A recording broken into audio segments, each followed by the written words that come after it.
Figures released this morning by the Office for National Statistics have shown the economy shrank unexpectedly by 0.1% in May. Analysts had predicted a rise. The drop has been described as disappointing by the Chancellor, Rachel Reeves.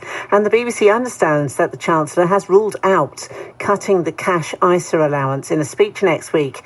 There were reports that she was looking to reduce the annual £20,000 tax-free threshold to encourage more people to invest in stocks and shares. But our business editor Simon Jack told us the Treasury had applied the brakes after a negative response. There was a very fierce backlash from building societies and banks who say this is one of the few products that people understand. They say it promotes a culture of saving, it gives people greater financial resilience, and crucially that £300 billion doesn't just sit there gathering dust in an account. It gets lent back out in the form of loans and mortgages. So the building society said cutting them might reduce the amount available to do that and possibly push up mortgage rates.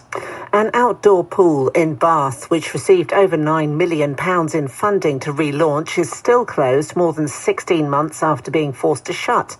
The trust behind the flood-damaged Cleveland pools say investigations are still ongoing.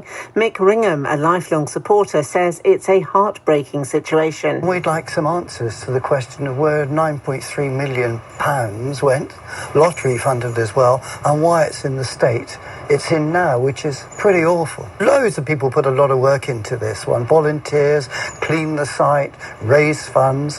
We all helped out. So many people put efforts into it. And to get an end result such as this, it's worse than disappointing. It's heartbreaking. Tens of thousands of people are again expected to celebrate Bristol Pride this weekend.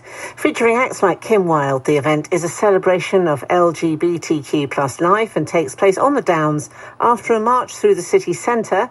Trustee with Bristol Pride, Freddie Dorr, told us more. So the site up on the Downs open from 12. But of course, as you mentioned, in the morning we've got the parade march, which gathers at 10 a.m. in Castle Park by the bandstand. And I'll be heading off at 10:45, just making so much noise, being loud, proud and visible through the city centre. The BBC News, brought to you by Ujima Radio.